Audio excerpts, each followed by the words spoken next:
Hey guys, Philosopher here, and today I want to show you footage of the Ravagers on the test server. I want to talk about this team, whether it's worth investing in. These are my Ravagers on the live version of the game, and I think most of you are probably in the same camp, right? I mean, most people have not put orange gear on their Ravagers. I haven't even put anything really into my Ravagers at all after maybe the first few days that I started playing the the game when I had Ravager Bruiser in the very beginning. So, for a lot of us, I think this would be a pretty substantial investment. And I have to say, I was not excited about this team really at all. I think on paper, it certainly looked better to me than the Uncanny team, but most of us already had Uncanny built up. And this team, this is a much bigger investment, right? Because, if you're an experienced player, you have Phoenix and Colossus and all of that. Well, you're just building one character. This is building 5. So I want to, first of all, what I want to do is I want to show you one circumstance in which this team can be very successful. So the devs said straight out that this is supposed to be a mid-tier war team, that this is supposed to be teams like Black Order, Mercenaries, or whatever they were trying to get them to beat, but not, any of the new teams, the, Infinity Watch and New Warriors, Secret Avengers, Eternals, etc. But there's an exception to this, and there's been a lot of you actually asked me my thoughts about a team or a composition that McMole, who's another content creator, came up with. I'm linking to his channel below because he did create a video talking about this. I want to give him credit for that and encourage you to check out his channel for that. But what I'm going to do is I'm going to show you that composition and show you why it's successful for Ravagers, but how limited it is and exactly how Ravagers can be useful in war. So we're going to use war practice mode here, and I want to show you, first of all, how Ravagers can be successful. So first of all, let me show you here exactly what it is. So first of all, on turn 1, you can use, with Star-Lord T'Challa, you can use his ultimate turn 1, and I think often that is going to be a good move because when you take that down to 0, on his next turn, that uses that energy. You can use this ability, which is also available turn 1. This is his special, but it applies blind, and then if that lands, it steals 2 ability energy. I will say I've tested and can verify that it's all, you can steal ability energy on turn 1 or as soon as you use this ability, as long as the blind lands. So,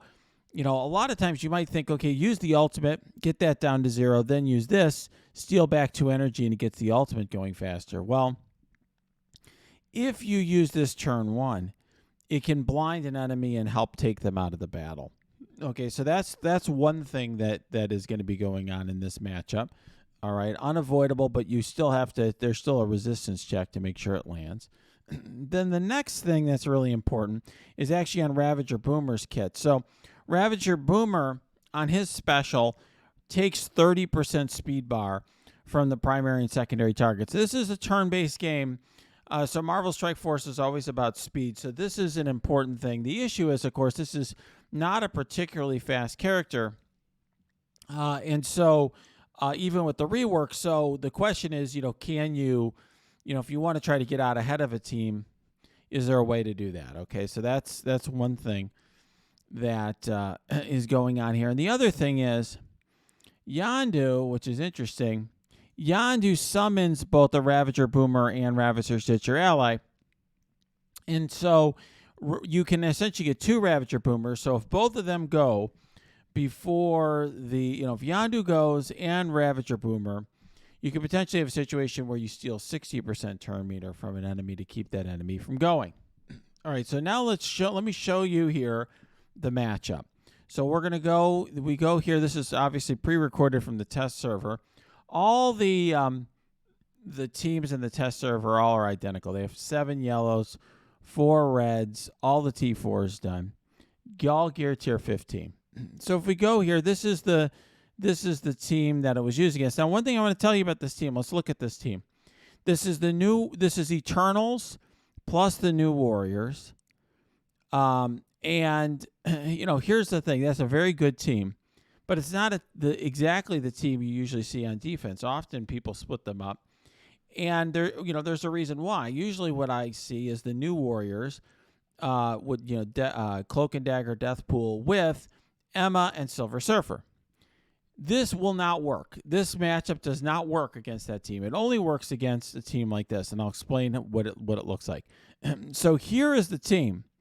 What it is the Ravagers, but instead of Ravager Stitcher, who's the worst one, you have Emma Frost. Ravager Stitcher basically steals health and gives it to steals health twice and gives it to the lowest, the most injured ally.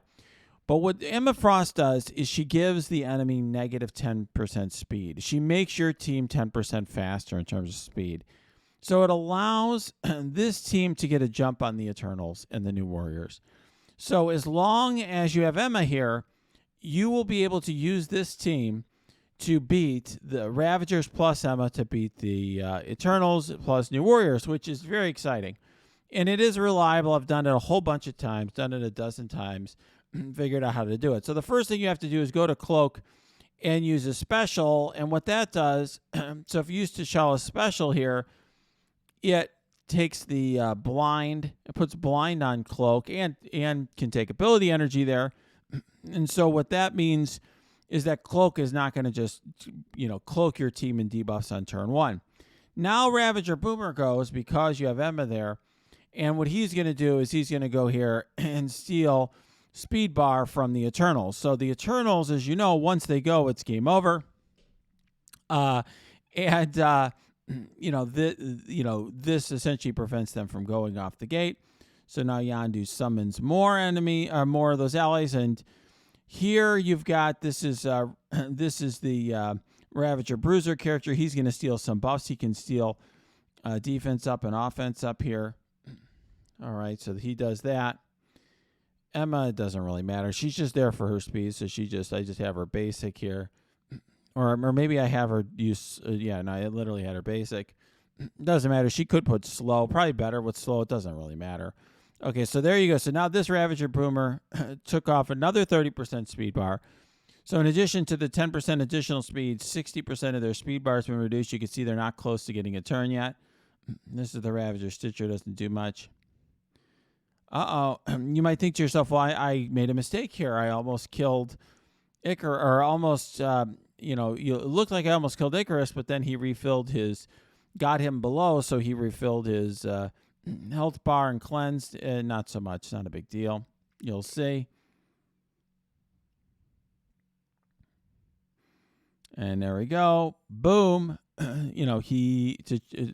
T'Challa kills Icarus, and then that's basically it. Okay, you can do this over and over again. I've had it where, something doesn't land, and it still doesn't matter because you just get out in front of the entire team, and you can take out a key character fairly easily. So whether you take out Icarus or Cersei, usually is enough. Icarus is obviously way more important, but it's really not hard to beat this team. Now, here's the thing, though. This is actually really exciting because this is better than what we were sold. In other words, what the dev said was, okay, this is going to beat Black Order, but it's not going to beat, or teams like that, older teams, but it's not going to beat any of the new teams, the Heroes for Hire, Infinity Watch, Eternals, New Warriors, Secret Avengers. Not very exciting. But here's what I want you to see. This only works because you have it's against the Eternals. They don't have Emma with them in New Warriors. They don't have Emma with them, and you do. Now, this is the same matchup without Emma. I'm going to show you that, first of all. So Emma this side having Emma, the other side not having Emma is a big part of it. The Eternals, if they don't go first, are weak. If they go first, they're incredibly strong. And as you can see here, without Emma, this Ravagers team doesn't even get a turn. Okay, and that's it. So they just get wiped out by the Eternals if they don't go first. Now let's look at some other matchups. I want you to see, because this is important. People are making decisions about this team. Okay, I'm going to show you. This is actually probably the best run. I did this a number of different times against Infinity Watch to see how good this team is.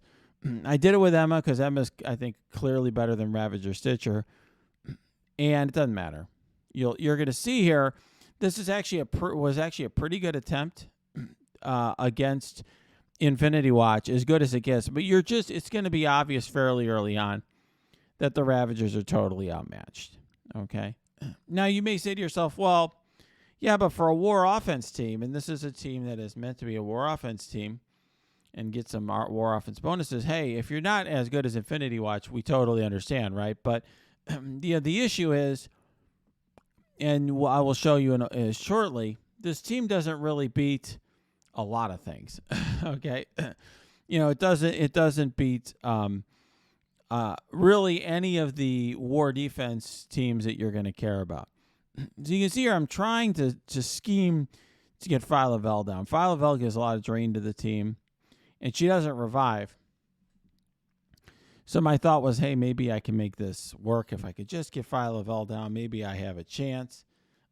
It's like that old meme, so you're saying there's a chance. There's not much of a chance here. I think you can tell. The Infinity Watch start with immunity, so the blind and all that doesn't really do anything. They have all that drain, and they have safeguards, so their buffs can't even be stolen away. So there's a lot of strong mechanics that favor Infinity Watch here, and their stats are better than the Ravagers. So you can see Ravagers are really on the ropes. I got pretty lucky here. They focus, the enemy focused Bruiser early. Some of my characters like Star-Lord T'Challa are low health but survived. Despite that good RNG, Star-Lord T'Challa is down.